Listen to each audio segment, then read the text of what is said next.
ಎಲ್ಲಾ ಹಾನಿಯಿಂದ ಕೂದಲನ್ನು ರಕ್ಷಿಸುತ್ತೆ. ಬರೀ Amrut noni reach root premium hair oil. ಹುಬ್ಬಳ್ಳಿಯಲ್ಲಿ ನೇಹಾ ನಿವಾಸಕ್ಕೆ ಆಗಮಿಸಿದಂತಹ ಚಿತ್ರನಟ ಪ್ರಥಮ್ ಅವರು ಕುಟುಂಬಕ್ಕೆ ಸಾಂತ್ವನವನ್ನು ಹೇಳಿದರು. ಈ ಸಂದರ್ಭದಲ್ಲಿ ಪತ್ರಿಕಾಗೋಷ್ಠಿಯನ್ನು ಕೂಡ ನಡೆಸಿದ್ದಾರೆ. ನಮ್ಮ ಜೊತೆಗೆ ಪ್ರಥಮ್ ಅವರು ಇದ್ದಾರೆ, ಅವ್ರನ್ನ ಮಾತಾಡಿಸ್ತೀನಿ. ಸರ್ ಹೇಳಿ, ಈಗ ಭೇಟಿಯಾದ್ರಿ, ಸಾಂತ್ವನವನ್ನು ಹೇಳಿದ್ರಿ, ಏನು ಮಾತುಕತೆ ಆಯಿತು ಅವ್ರ ಪೇರೆಂಟ್ಸ್ ಜೊತೆಗೆ, ಏನು ಅನಿಸ್ತಾ ಇದೆ ತಮಗೆ ಅಂತ? ಸರ್, ನಾನು ಹುಬ್ಳಿಗೆ ನಿಜವಾಗ್ಲೂ ಇದ್ದಿದ್ದೇನು ಗೊತ್ತಾ, MP ಎಲೆಕ್ಷನ್ ಮುಗಿದ ತಕ್ಷಣ ಸಿನಿಮಾ ಪ್ರಮೋಷನ್ ಬರೋಣ ಅಂತಿತ್ತು. ಇಲ್ಲಿ ಟ್ರೈಲರ್ ಲಾಂಚ್ ಮಾಡೋಣ ನಮ್ಮ ಕರ್ನಾಟಕ ತಳಿಯ ಅಂತಿತ್ತು. ಇವತ್ತು ಅದಕ್ಕೆ ಬಂದಿಲ್ಲ ಸರ್. ನಾವು ಒಂದು ಸಾವನ್ ಸುದ್ದಿಗೆ ಒಂದು ಸೂತಕದ ಮನೆಗೆ ಬರುವಂತಹ ದುರಾವಸ್ಥೆ ಆಗಿದೆ. ಸೊ ಅದು ನಂಗೆ ತುಂಬ ನೋವಾಗ್ತಾಯಿದೆ ಸರ್. ನಾನು ಏನು ಕೇಳ್ಕೊಳ್ಳ ಸರ್, ನಮ್ಮ ಜನ ಬದುಕಬೇಕು ಸರ್. ಒಬ್ಬರನ್ನ ಮಾತಾಡಿಸ್ಲಾನೋ ಚುಚ್ಚಿ ಸಾಯಿಸ್ತಾರೆ ಅಂತ ಹೇಳಿದ್ರೆ ಎಲ್ಲಿಗೆ ಹೋಗ್ತಾಯಿದೆ ಸರ್? ಕಸಬ್ಗೆ ವರ್ಷಾನುಗಟ್ಟಲೆ ಸೆಕ್ಯೂರಿಟಿ ಕೊಡ್ತಾರೆ ಸರ್. ಕಾಲೇಜ್ ಕ್ಯಾಂಪಸ್ಸಿಗೆ ಸೆಕ್ಯೂರಿಟಿ ಇಲ್ಲ ಅಂದರೆ ಯಾವ ವ್ಯವಸ್ಥೆಯಲ್ಲಿ ನಾವಿದ್ದೀವಿ ಸರ್? ನಂಗೆ ಅದು ಬೇಸರ. ಆಮೇಲೆ ಎರಡನೇದು, ನಾನು ಯಾರನ್ನೂ ವಿರೋಧಿಸ್ತಾ ಇಲ್ಲ ಸರ್. ಸ್ಟೇಟ್ಮೆಂಟ್ ಮಾಡ್ಬೇಕಾದ್ರೆ ಸ್ವಲ್ಪ ಬೇರೆಯವ್ರು ನೋವಾಗದೆ ಇದ್ದಂಗೆ ದಯವಿಟ್ಟು ಮಾಡಿ. ನೀವೆಲ್ಲರೂ ನಮ್ಮ ಲೀಡ್ರೇ, ನೀವೆಲ್ಲರೂ ಭಾಳ ಕಷ್ಟಪಟ್ಟು ಇಲ್ಲಿ ತಂಗೆ ಬಂದಿದ್ದೀರಾ ಸರ್. ಎಲ್ಲರೂ ನಮ್ಮ ಲೀಡ್ರ್ ಅವರು. ನೀವು ಸ್ಟೇಟ್ಮೆಂಟ್ ಮಾಡ್ಬೇಕಾದ್ರೆ ಎದುರುಗಡೆ ಇರೋ ನೋವಾಗಬಾರ್ದು ಯಾರಾಗಲಿ. ರಾಜಕೀಯ ಮಾಡೋಕ್ಕೆ ಬಹಳಷ್ಟು ವಿಚಾರ ಇದೆ ಸರ್, ಇದರಲ್ಲಿ ಬೇಡ. ಕೈ ಮುಗಿದು ಕೇಳ್ಕೊಳ್ತೀನಿ, ಯಾಕೆಂದರೆ ತುಂಬ ನೊಂದಿದ್ದಾರೆ ಅವರು. ನೀವು ಹೇಳೋ ಸ್ಟೇಟ್ಮೆಂಟ್ ಇನ್ನಷ್ಟು ಹೊರಟಾಗಿ ನನಗೆ ಬೇಜಾರಾಗೋಯ್ತು ಸರ್, ಸೀರಿಯಸ್ಲಿ. ನಾವು ಸಿನಿಮಾದವರು ನಮಗೆ ಆಮೇಲೆ ಇನ್ನೊಂದೇನು ಅಂದರೆ, ನಿಮ್ಗೆ ಇನ್ನೊಂದು ಮಾತು ನಿಮ್ಮ ವಾಹಿನಿ ಮೂಲಕ ಹೇಳ್ತೀನಿ. ಕಲಾವಿದರು ಬಂದು ಸೆಲ್ಫಿ ತೊಗೊಳ್ಳಿ, ಮಾತಾಡಿಸಿ, ಹೇಗಿದ್ದೀರಪ್ಪ, ಚೆನ್ನಾಗಿದ್ದೀರಾ, ಅಷ್ಟಕ್ಕೆ ಇಟ್ಕೊಳ್ಳಿ. ಸೊ ಕ್ಯಾನ್ವಾಸ್ಗೆ ಏನು ಬರ್ತಾರೆ, ಇಂಥದ್ದೊಂದು ಘಟನೆ ಆದಾಗ ಯಾರಿಗಾರು ಒಬ್ರಿಗೆ ಜಸ್ಟಿಸ್ ಕೊಡಿಸ್ಬೇಕು ಅಂತ ಒಬ್ರಿಗೂ ನಮಗಿಲ್ಲ. ಕೋಟಿಗಟ್ಟಲೆ ತಾಳ್ತೀವಲ್ವ ಸರ್, ಯಾಕೆ ಕೊಡ್ತಾರೆ ಹಂಗೆ? ಸೊ ಅದಕ್ಕೆ ನಾನು ಹೇಳ್ತಾ ಇರೋದೇನೆಂದರೆ, ಕಲಾವಿದನ ದೇವ್ರು ಮಾಡಿ ಇಡಬೇಡಿ. ನಾವು ಮನುಷ್ಯರೇ. ಸಿಕ್ಕಾಗ ಮಾತಾಡಿಸಿ. ನಿಮ್ಮ ಸಿನಿಮಾ ನೋಡಿದೆ ಪ್ರಥಮ ಸಂತೋಷ, ನೀವು ಸಿಕ್ಕಿದೆ ಅಂದರೆ ಸಂತೋಷ.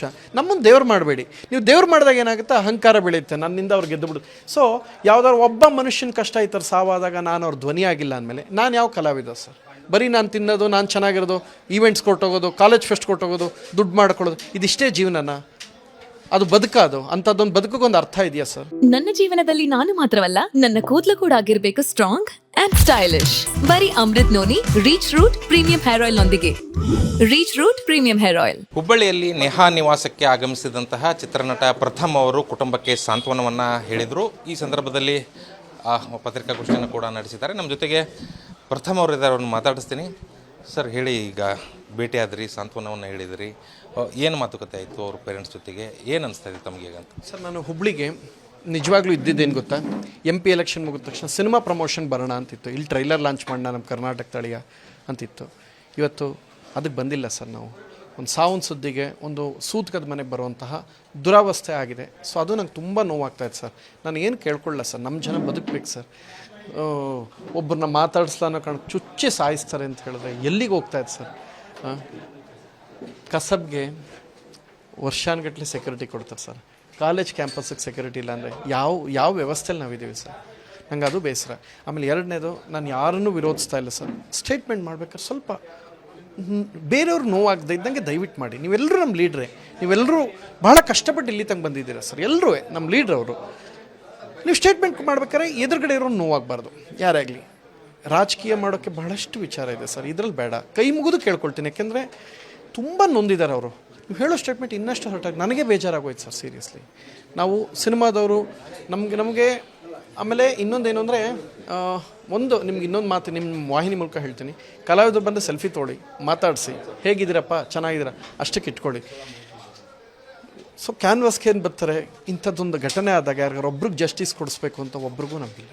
ಕೋಟಿಗಟ್ಟಲೆ ತಾಳ್ತೀವಲ್ವ ಸರ್, ಯಾಕೆ ಕೊಡ್ತಾರೆ ಹಂಗೆ? ಸೊ ಅದಕ್ಕೆ ನಾನು ಹೇಳ್ತಾ ಇರೋದೇನೆಂದರೆ, ಕಲಾವಿದನ ದೇವ್ರು ಮಾಡಿ ಇಡಬೇಡಿ. ನಾವು ಮನುಷ್ಯರೇ. ಸಿಕ್ಕಾಗ ಮಾತಾಡಿಸಿ. ನಿಮ್ಮ ಸಿನಿಮಾ ನೋಡಿದೆ ಪ್ರಥಮ ಸಂತೋಷ, ನೀವು ಸಿಕ್ಕಿದೆ ಅಂದರೆ ಸಂತೋಷ. ನಮ್ಮನ್ನು ದೇವ್ರು ಮಾಡಬೇಡಿ. ನೀವು ದೇವ್ರು ಮಾಡಿದಾಗ ಏನಾಗುತ್ತೆ, ಅಹಂಕಾರ ಬೆಳೆಯುತ್ತೆ, ನನ್ನಿಂದ ಅವ್ರು ಗೆದ್ದು ಬಿಡುತ್ತೆ. ಸೊ ಯಾವುದಾದ್ರು ಒಬ್ಬ ಮನುಷ್ಯನ ಕಷ್ಟ ಈ ಥರ ಸಾವಾದಾಗ ನಾನು ಅವ್ರ ಧ್ವನಿ ಆಗಿಲ್ಲ ಅಂದಮೇಲೆ ನಾನು ಯಾವ ಕಲಾವಿದ ಸರ್? ಬರೀ ನಾನು ತಿನ್ನೋದು, ನಾನು ಚೆನ್ನಾಗಿರೋದು, ಈವೆಂಟ್ಸ್ ಕೊಟ್ಟೋಗೋದು, ಕಾಲೇಜ್ ಫೆಸ್ಟ್ ಕೊಟ್ಟೋಗೋದು, ದುಡ್ಡು ಮಾಡ್ಕೊಳ್ಳೋದು, ಇದಿಷ್ಟೇ ಜೀವನನ? ಅದು ಬದುಕೋದು? ಅಂಥದ್ದೊಂದು ಬದುಕೋಗೊಂದು ಅರ್ಥ ಇದೆಯಾ ಸರ್? ಅನುಕ್ಷಣದ ಸುದ್ದಿಗಳಿಗಾಗಿ ವಿಸ್ತಾರ ನ್ಯೂಸ್ ಯೂಟ್ಯೂಬ್ ಚಾನೆಲ್ ಸಬ್ಸ್ಕ್ರೈಬ್ ಮಾಡಿ. ಹೊಸ ಸುದ್ದಿಗಳ ನೋಟಿಫಿಕೇಶನ್ಗಾಗಿ ಬೆಲ್ ಐಕಾನ್ ಕ್ಲಿಕ್ ಮಾಡಿ. ಲೇಟೆಸ್ಟ್ ಅಪ್ಡೇಟ್ಸ್ಗಾಗಿ www.vistaranews.com ವೆಬ್ಸೈಟ್ಗೆ ವಿಸಿಟ್ ಮಾಡಿ. ಅಂಗೈಯಲ್ಲೇ ಜಗತ್ತಿನ ಸುದ್ದಿ ತಿಳಿಯಲು ವಿಸ್ತಾರ ನ್ಯೂಸ್ ಕನ್ನಡ ಆಪ್ ಡೌನ್ಲೋಡ್ ಮಾಡಿ.